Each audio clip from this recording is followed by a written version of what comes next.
Hello everyone, I am Dr. Sushil Gaur, Professor Department of ENT. Today we will be discussing about acute suppurative otitis media, that is also known as ASOM. We classify the disease into like acute and chronic. Any disease less than duration of less than 3 months is considered as acute, whereas any disease more than 3 months is taken as chronic. Today we will talk on ASOM. First of all, we will start how it is defined or what is the definition of the ASOM or acute suppurative otitis media. It is defined as an acute pyogenic inflammation of the middle ear cleft. Though earlier term was used middle ear. In middle ear includes middle ear, attic, adytus, antrum and mastoid ear cells. As we include eustachian tube, it becomes middle ear cleft. It's more commonly found in infants and children of low socio-economic group. With the same time, adults can be affected with this disease, as this disease is followed by viral infection leading to the upper respiratory tract infection. Etiology is this infection can be either through eustachian tube, because in infants it is more horizontal and wider and shorter. So in the faulty feeding habits, infection may lead to the middle ear. Many parents complain of infants that ear ache is there or some ear discharge is there. As we grow up with the position of eustachian tube changes, that it's become less in the line to the middle ear, the infection is rare or less as compared to the infants. This can be caused because of traumatic perforation. Traumatic perforation is any trauma to the ear. Either it can be a slap, any RTA or fall, that can also lead to the perforation. It can be due to the infection while we swim, or due to the infection in the water it can enter to the middle ear. Common bacteriology of ASOM is Streptococcus pneumoniae, Haemophilus influenzae and Moraxella catarrhalis. There are lesser bacteria such as Pneumococcus, Pseudomonas or Staph aureus infection can also be there. Now comes to the predisposing factor. There may be recurrent attacks of common cold and or upper respiratory tract infection. Basically, frequent infection in the infants or children may lead to the ASOM. Chronic rhinitis or allergic rhinitis or maybe tonsillitis, any kind of allergy, nasal allergy or cleft palate or palatal palsy may lead to the infection to the middle ear. Now there are different stages of the disease.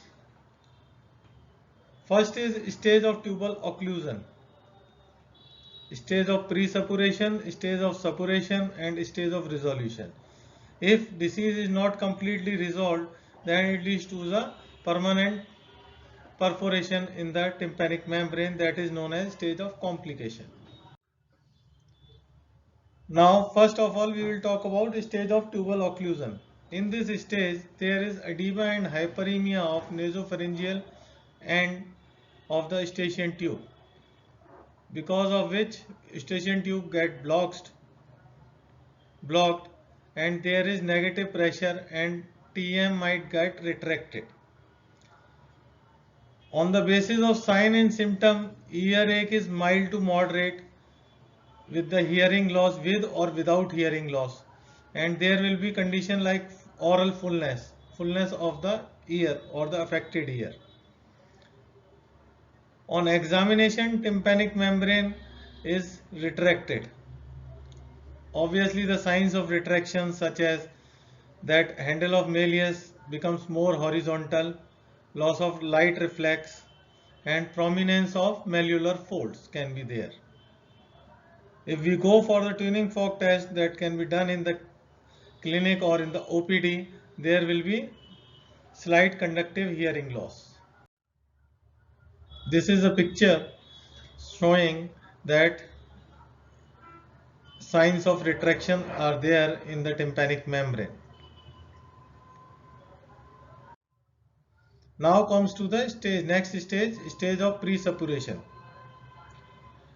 Because of prolonged tubal occlusion, there is some infection because of the pyogenic organisms, and there is inflammatory exudates.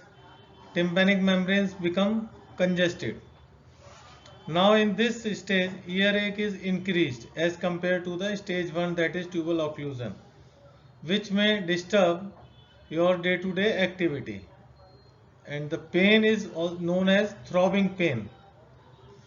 Hearing loss is marked, tinnitus can be there, and on clinical examination there is cartwheel appearance of the tympanic membrane.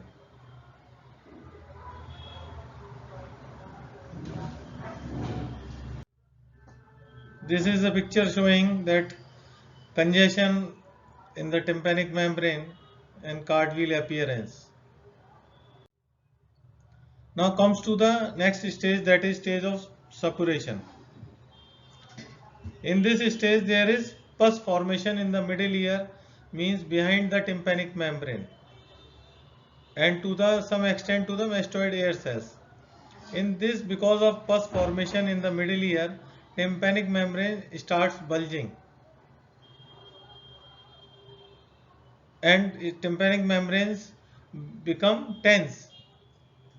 In this condition, there is a earache known as excruciating ear pain, that is unbearable pain. In the signs, we have tympanic membrane bulging with the loss of landmarks. All the landmarks are lost, and sometimes yellow spot can be seen on tympanic membrane where rupture can occur.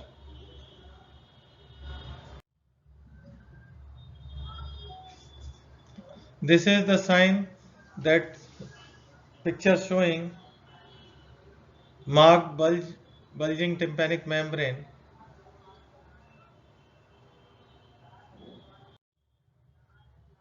Now last is comes to the stage of resolution. The tympanic membrane ruptures due to pressure or the tension in the tympanic membrane with release of pus, and sign and symptoms try to resolve. As tympanic membrane ruptures, there is marked decrease in the pain, and associated symptoms like fever also comes down. In signs, there is blood tinged discharge can be there, which later on become mucopurulent.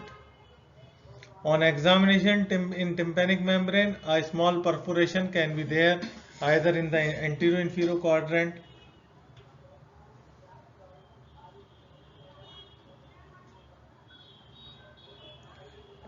and in later on in this case tympanic membrane begins to return to normal color and landmark. This is the picture showing stage of resolution. Though all the landmarks are not present, but there is signs of normal towards the normal tympanic membrane. Now comes to the last stage, that is stage of complication. Though acute otitis media is self-limiting, but due to in some negligence or untreated cases, or there is infection, any secondary infection through bacteria, it may lead to the acute mastocytitis or any abscess, and labyrinthitis can also be there.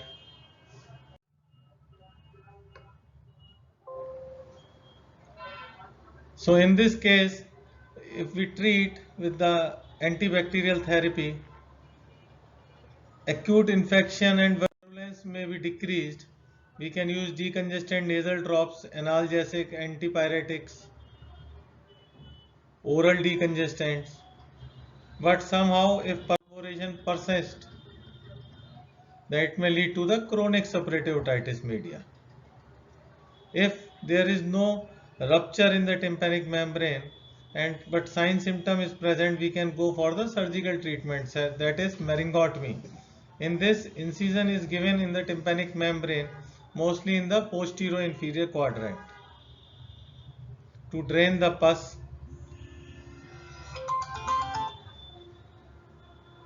In this case, resolution can be complete or either it may be incomplete, that perforation might or may persist. Then it will lead to the chronic suppurative otitis media.